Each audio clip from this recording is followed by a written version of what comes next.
Perfecto, entonces en principio ya estamos grabando la clase y pues vamos a iniciar nuestra sesión, ¿sí? Eh, Vamos a abrir nuestro pizarrón.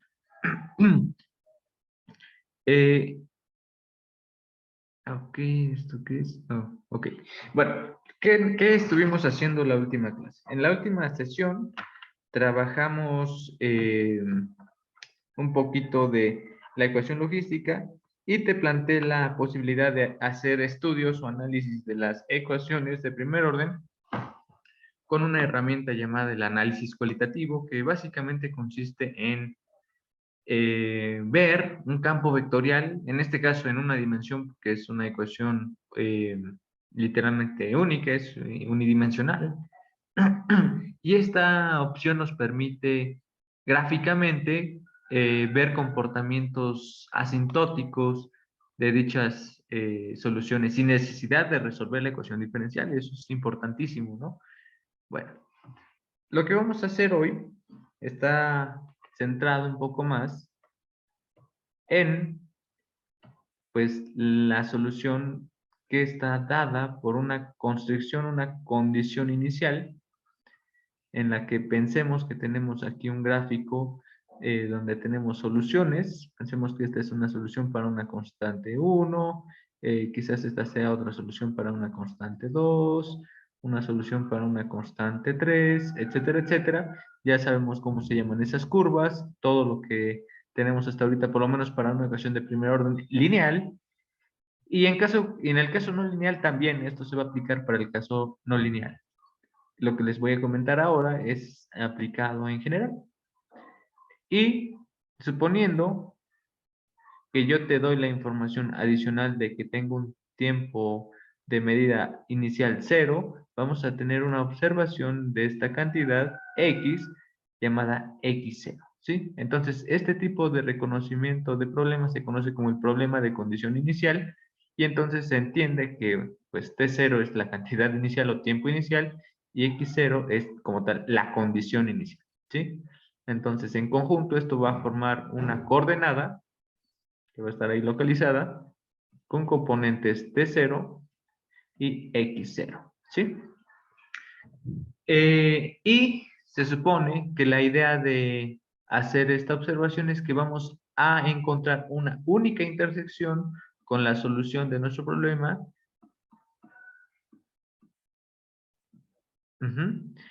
Y esa solución va a ser esa curva azul.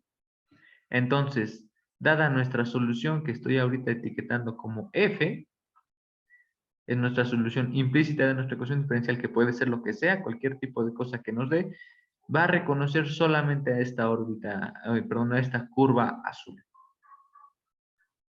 Muy bien. Bueno, ¿cómo formular una teoría? Bueno, quizás no tanto una teoría, ¿cómo mostrar o determinar, creo que la palabra más adecuada, cómo determinar esta curva? Ese es nuestro objetivo para el día de hoy. ¿Y cómo saber si es única? A esta curva concretamente le voy a llamar, le podríamos etiquetar X igual a phi de t, que tiene la construcción X0, ¿sí? Se va a entender también que phi de X0 a tiempo t0 justamente es X0, ¿sí? O sea, simplemente estoy dándole una etiqueta a la función que pasa por la condición inicial, o que satisface, mejor dicho, la condición inicial. Esta órbita o curva la vamos a llamar phi, ¿ok? Para hacer más simples el proceso de esta búsqueda, voy a poner los ejes centrados en dicho punto. Esto nos va a ayudar porque sabes que operar con números iguales a 0, pues siempre nos beneficia. Si tú sumas un 0 más algo, es pues ese algo, y si lo multiplicas te anula las cosas, etcétera, etcétera. Entonces, el que yo traslade mi punto de origen, en principio no afecta a la órbita, ¿sí? Si quieres le vamos a llamar t y x en color rojo, y a las variables originales les voy a llamar x tilde y tilde, ¿sí? ¿Qué estoy haciendo? Literalmente solo estoy trasladando nuestro origen a ese punto de interés, a esa construcción o condición inicial. ¿Ok? Entonces, ¿por qué? Bueno, el por qué simplemente porque nos va a facilitar ciertas talachitas que vamos a hacer en la búsqueda de esta órbita azul. ¿Sí? Si queda alguna duda respecto a esto, pues con confianza recuerda siempre preguntar o comentar, te leo o te escucho. Entonces, ese es el motivo del por qué vamos ahorita a hacer esa traslación. Y para esta traslación, entonces T0 vamos a entenderlo como 0 y X a tiempo 0 pues va a ser el 0. Repito, esto es simplemente por convención. Podríamos decir que es nuestra hipótesis desde partida para sacar una demostración y ver cuál sería esta función phi. Ok. Bueno, entonces ya que trasladamos el problema al origen para hacer más simples los cálculos, la siguiente parte está en cómo obtener esa curva, suponiendo que toda esta curva va a satisfacer la ecuación diferencial que voy a escribir ahorita, que pues es esta, ¿no? Vamos a tener que tienes una ecuación de primer orden y que en principio está pues escrita o estructurada por una función que depende de t y de x. Al escribir esta ecuación así, estamos englobando también las ecuaciones no lineales. Repito, aquí la F minúscula y la F mayúscula son cosas diferentes. La F minúscula hace referencia a la ecuación diferencial y la F mayúscula a la solución.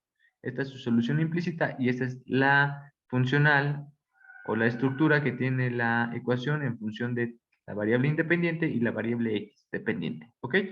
Entonces, eso es nuestro problema. El objetivo es determinar x y para este caso concreto es determinar esa solución que además satisface esta cosa, que pasa por ese punto. ¿Ok? Entonces, concretamente para esta función, esto en estas coordenadas nuevas tendría que a tiempo cero, pues esta cosa justamente es cero. ¿Ok? Cuando ya lo trasladamos a estas coordenadas. Bueno, en principio la curva azul sigue siendo la misma curva azul, simplemente la estamos observando desde otro punto de vista, pero sigue siendo esa curva azul la solución. Aquí, la solución que quizás suene más obvia, y creo que aquí es lo interesante de quién y por qué la formuló, es esta, mira, tú tienes este problema. Es un problema como del cálculo. Tienes que la derivada de x respecto de t es igual a la función que depende de t y de x. Nuestro objetivo es determinar x. Y x además que satisface esta construcción. Ups, esta cosa. A un señor llamado Picard se le ocurrió una forma en la que podría resolver el problema, pero tiene ciertos detalles esta construcción que valen la pena y creo que es lo importante de esta parte que te explicaré, es por qué sí va a ser válido hacer esto. ¿Ok? Entonces, fíjate, de aquí podríamos utilizar el teorema fundamental del cálculo y decir, ok, si yo tomo la integral de la derivada, en principio es como que despejar, entre comillas, despejar a x, porque son como entidades que se anulan, que, bueno, tienen su propia formulación, y eso es totalmente válido. Entonces, esto implicaría que x podría ser obtenida, x función de t, podría ser obtenida como la integral de la función que depende de t, que depende de x, que, bueno, de hecho aquí déjame pongo una dependencia explícita, no es exactamente ahorita t porque es una variable muda, vamos a llamarle la variable si quieres r, coma, x que depende de r, diferencial de r, y la integral la vamos a cerrar de 0 a t. Entonces, si hacemos esta integración, va a quedar una cantidad dependiente de t, es una integral definida, y las variables r que escribí simplemente son variables mudas, ¿sí? O sea, pude aquí haberle puesto z, tau, lo que sea, no importa, al final de cuentas, cuando hagamos esa integral, va a anularse la dependencia de r y va a quedar sobreviviente solo la variable t, ¿ok? Entonces, esta forma en la que estoy pues, resolviendo el problema es válida, pero tiene un problema que es como una función autoconsistente, ¿no? Estamos diciendo que entonces X pues se obtiene como algo que también depende de X, ¿sí? Y eso está raro, ¿no? Eso suena como pues antinatural. Está diciendo que para determinar X tengo que saber quién es X. Bueno, esa idea nos va a permitir construir algo que sí nos va a definir X con esta estructura. Lo importante de este planteamiento, que lo comenzó a hacer un individuo llamado Picard,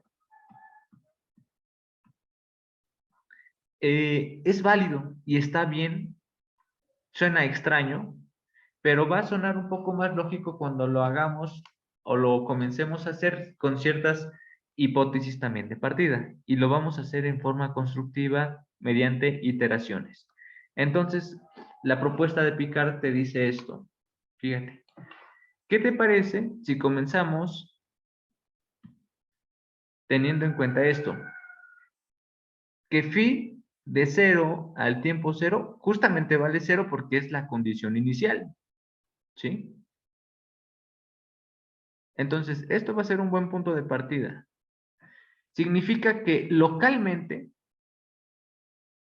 aquí, pues esa cosa vale 0 a tiempo 0, y entonces, si tú integras y sacas eh, la integral de lo que acabo de definir, fíjate, x al tiempo 0, dices, pues sería la integral de 0 a 0, porque t vale 0, de f de r de x de r diferencial de r, y eso en efecto es 0, porque es una integral cerrada de un gradiente, ¿no? Eso lo sabemos por cálculo 3, o simplemente porque es una integral que no está definida o está definida en un solo punto y eso no tiene área, ¿no? Entonces, como quieras pensar esta solución, esto es totalmente válido. Si tú evalúas en 0 esta cantidad, te da 0 por la propia integración. Estás integrando algo sin área. Entonces, este punto de partida lo vamos a identificar como una cantidad que vamos a llamar la función phi de 0. ¿Ok?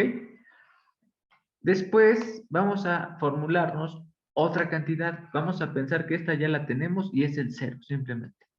¿Qué te parece si ahora comenzamos con una integral que va a ir de 0 a t de la función? Déjame, voy a escribir en un color diferente porque como que ese azul siento que no se nota tan fácil. Vamos a poner este azul. Vamos a tomar la integral de 0 a t de la función que depende de r, pero de esta cantidad, phi de 0. Creo que es válido y creo que notes que phi de 0 a cualquier tiempo va a valer 0, porque la estaría definiendo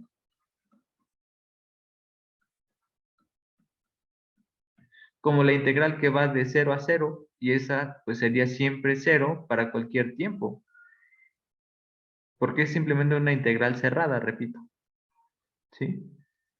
Entonces, ¿qué te parece si hacemos la integral de la función dependiente de r, de phi de r, respecto de r? ¿Y qué sería esto? Bueno, esto va a ser alguna otra función que va a depender de t. Ojo, esta no tiene que ser 0 y que también la podríamos observar o identificar con la integral de 0 a t de f de r de 0 de r, ¿sí? Y repito, esta cosa no tiene que ser 0, ni la integral ni la función, ¿sí? Esto va a ser algo. Y esto va a ser algo que vamos a identificar como la función phi1, dependiente de t.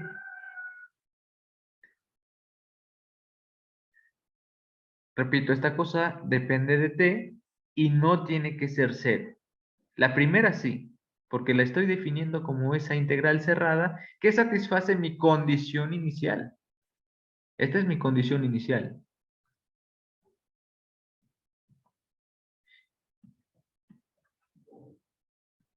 Y la estoy tomando así porque estoy tomando mi eje coordenado comenzado en el cero, ¿ok? Entonces, por eso te digo, nos convenía en este camino comenzar en el cero porque nos ahorraría un poco de trabajo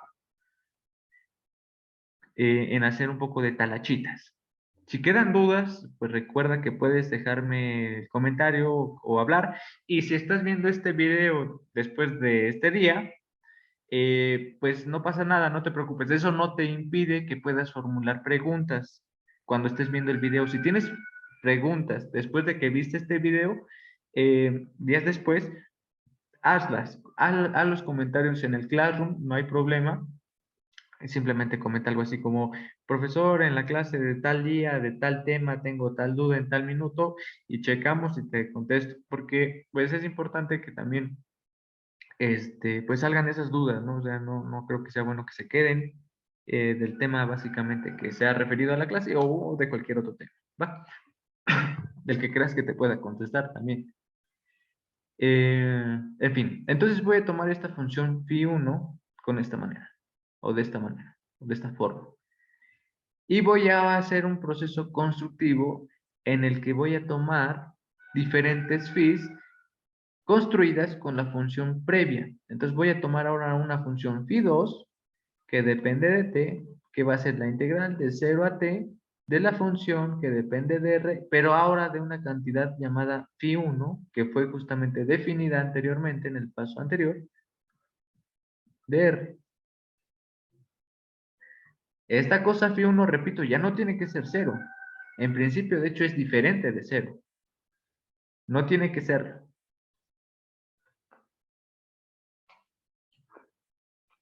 Puedo hacer este proceso en forma iterativa y mi pregunta interesante es, ¿qué estaría ganando con esto? Bueno, lo interesante es justamente ver eso. Vamos a tomar que llegaremos a una cantidad phi n, que sería la integral de 0 a t de la función que depende de r, de phi de n-1 de r de r. ¿Ok?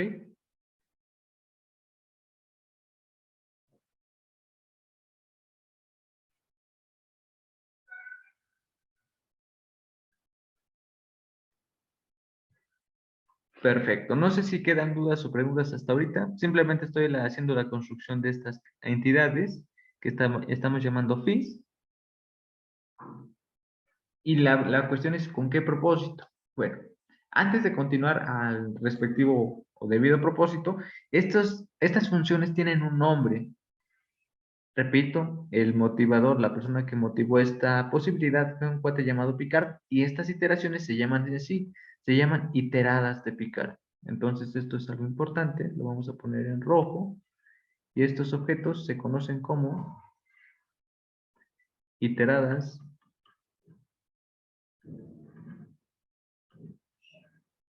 de Picard.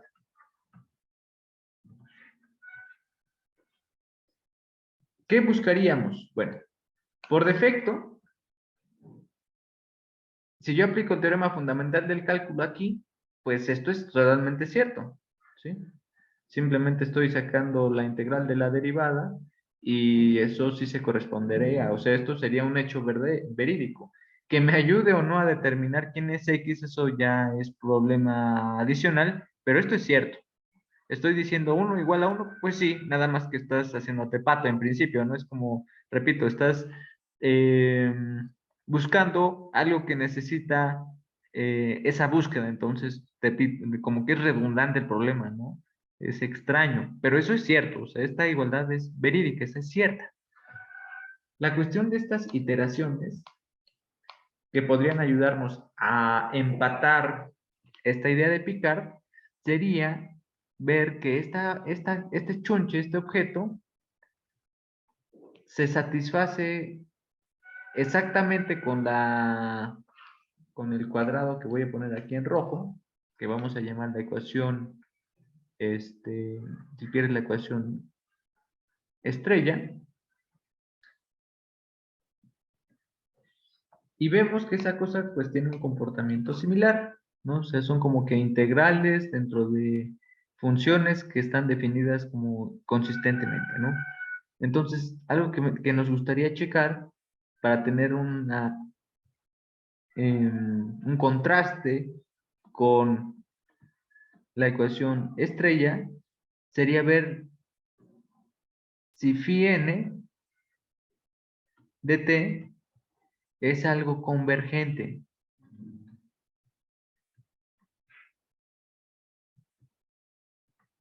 Porque si sacáramos una relación de convergencia, significa que phi n menos 1 sería igual a phi de n en el límite cuando n tiende a infinito. ¿Sí? Eso sería así, si fuera convergente ese objeto. Si no fuera convergente, pues en principio esta igualdad no tendría que darse. ¿Ok?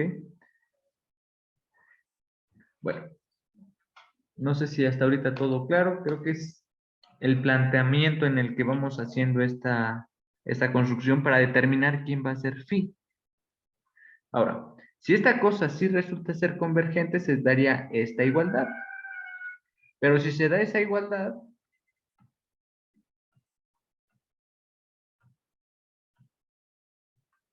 esto lo puedo llamar otra vez la cantidad x, función de t, son cantidades dependientes de t, y entonces x función de t o phi de n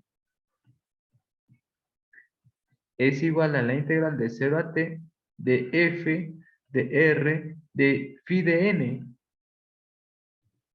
diferencial de r, esta cosa depende de r, y esto sería igual justamente a la integral de 0 a t de f de r de x diferencial de t, perdón, de r. X depende de r, ¿ok? Entonces, ¿qué conclusión tenemos? Que esta forma de obtener iteraciones nos llevaría a la igualdad de la que partimos en la ecuación estrella, y con ello diríamos, ah, entonces esta cosa sí es cierta, y el límite, cuando n tiende a infinito, de estas iteraciones, justamente sería la solución de nuestro problema. Entonces es una forma alternativa de obtener la solución de la ecuación diferencial por este método iterativo, pero el detalle está en que tenemos que sacar su límite. ¿Por qué? Porque queremos asegurar algún tipo de convergencia.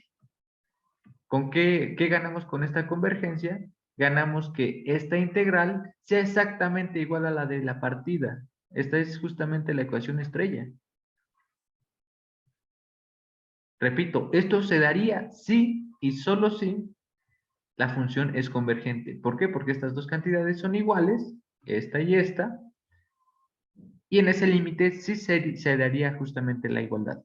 Si esa cosa no es convergente, en principio, pues esta cantidad es diferente, por lo tanto, estos dos objetos, x y phi, no serían iguales, ¿sí? Serían cosas que simplemente divergen o no están, pues, como tal, convergiendo para las iteraciones, ¿ok? Entonces, el que la función sea convergente nos pide calcular ese límite.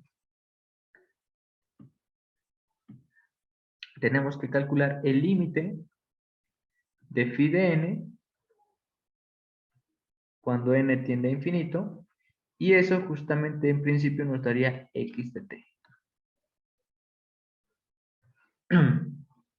¿Sí? No sé si hay preguntas hasta ahorita o no.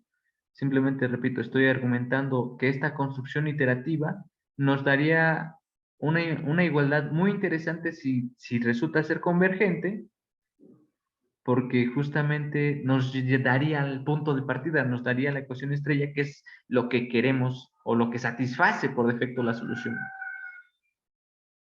Entonces tenemos que buscar qué es este límite y qué cosas va a tener que tomar por hipótesis. Ok. Entonces vamos a ahora tomar otras dos consideraciones adicionales para que esta igualdad sí se dé. Bueno, una cosa un punto de partida es, vamos a suponer que X, función de t, es continua. Perdón, no X. F. Vamos a suponer que f de t, x sea continua. Y vamos a pedirle una cosa adicional. Y la otra suposición es que la parcial de la función respecto a x también sea continua.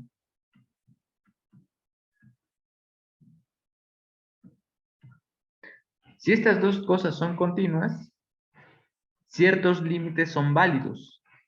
Hay uno concreto que sí me interesa determinar y va a ser este. Fíjate, concretamente, para la parte en la que la parcial de la función respecto de x es continua, hay un resultado que aprendiste en cálculo 3, cuando viste funciones en más variables, que te dice, ok, resulta ser que si esta cosa es continua para la variable x, en este caso, la segunda coordenada o segunda componente, entonces cuando tú tomes funciones o límites que involucren a la segunda coordenada, va a ocurrir algo así, mira. Si tú tomas un límite cuando n tiende a algo, en este caso yo lo voy a hacer concretamente a infinito,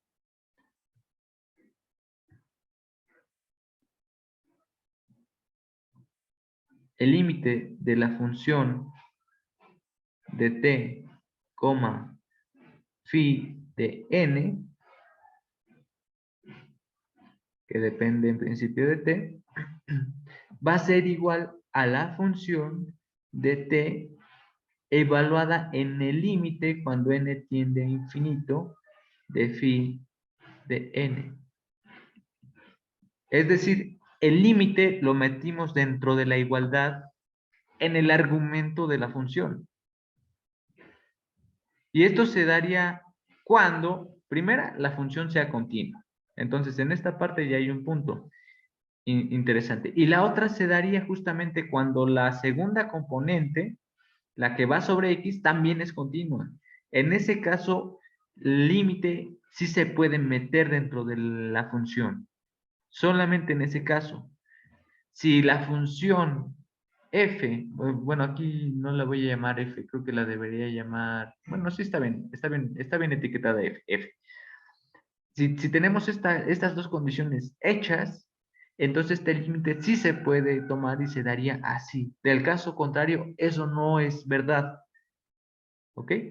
Creo que es algo que utilizas justamente cuando comienzas a definir las derivadas parciales y es algo, repito, que en este caso, en este punto vamos a utilizar. Entonces, eso viene un poquito más del cálculo que en principio ya conoces, lo estamos utilizando, estoy simplemente refrescando un poco ese conocimiento y entonces argumento de ahí que este límite se daría de esta forma. ¿Ok? Entonces, regreso a mi función iterada. ¿Ok? Vamos a tener esta igualdad por hipótesis.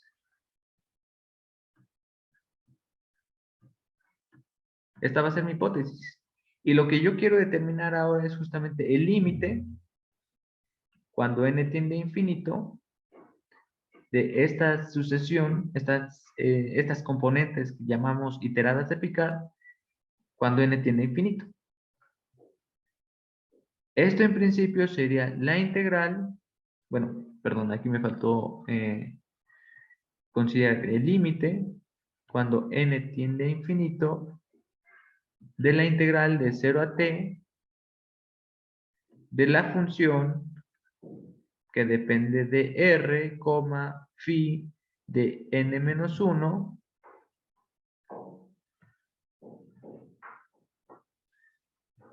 dependiente de r, diferencial de r,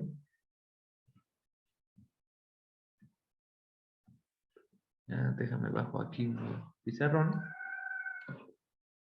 Y eso se daría con esa estructura, ¿ok? Entonces, simplemente aquí estoy tomando el límite de las iteradas de Picard cuando n tiende a infinito. Ahora, la integral va sobre la variable r, ¿sí? Es una suma, recuerda que puedes siempre hacer una construcción en sumas de Riemann, bla, bla, bla, bla. Y sabemos que para la cuestión de límites en sumas, pues el límite puede quedar dentro de la suma. En términos prácticos, puedo meter límite.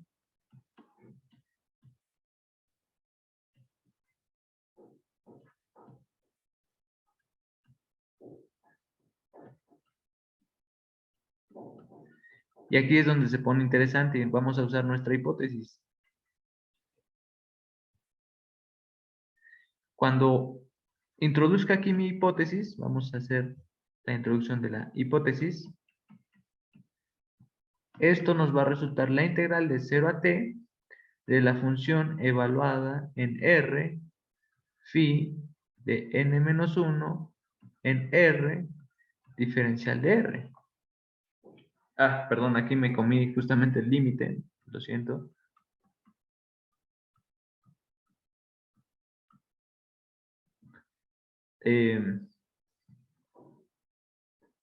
Que quedamos de límite, ok, cuando n tiende a infinito, de phi de n-1 de R, diferencial de R. Aquí ya está introducida nuestra hipótesis. ¿Ok? Y justamente, si phi de n es convergente,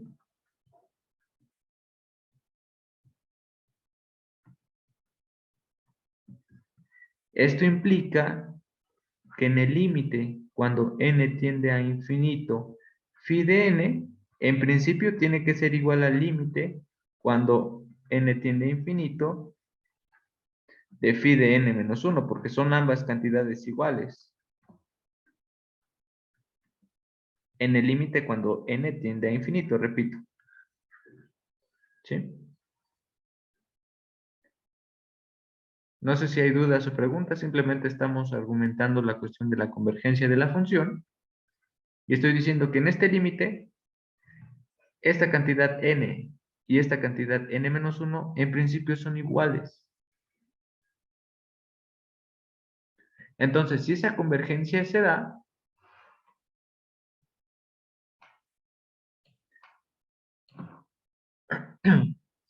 y esto va a ser algo que vamos justamente a determinar como x función de t, pues entonces el límite cuando n tiende a infinito de la función n es igual al límite, perdón, es igual a la integral de 0 a t de la función f de r del límite cuando n tiende a infinito de esa misma función.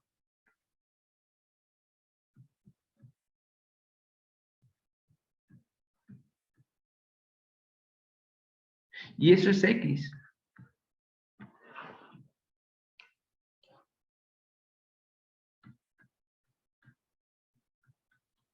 Por lo tanto, en efecto, este límite cuando n tiende a infinito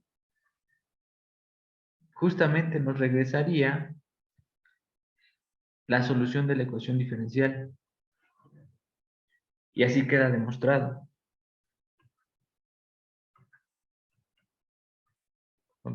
Regularmente le ponemos cuadradito. Entonces, ¿qué concluimos con esta construcción? Concluimos que si satisfacemos ciertas condiciones para la función como punto de partida de tomar una función continua en ella misma y en su derivada parcial para la variable x o la variable dependiente, llegamos a la conclusión de que esta idea de tomar el límite cuando va a infinito nos daría la solución porque tendríamos una función que en principio sería convergente. ¿Sí? Con eso estamos demostrando que su solución existe.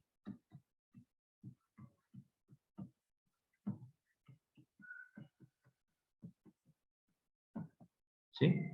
¿Para cuál solución existe? Pues para la que satisface que a tiempo cero existe una cantidad x0 que nos da una solución phi dependiente de t y que pasa por x0. Esta sería su solución. Esta cosa, que es esto, sería tu órbita o tu curva azul.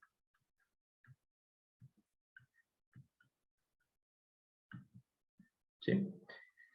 Lo que queremos ahora de tarea para ti es que me ayudes con otra parte de una demostración. Este es un pedazo. Esto se llama existencia. La solución existe como tal. Con esto determinamos que esta solución sí va a ser, justamente se va a dar en este límite, existe, pero ahora vamos a tratar de demostrar o buscar que esa solución existe y además es única. En conjunto, el que la solución exista y sea única va a formar un teorema que se conoce como el teorema de existencia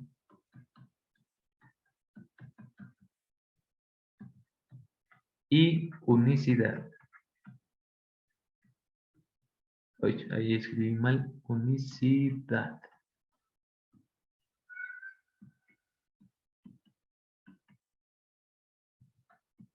Entonces, ya demostramos ahorita la existencia.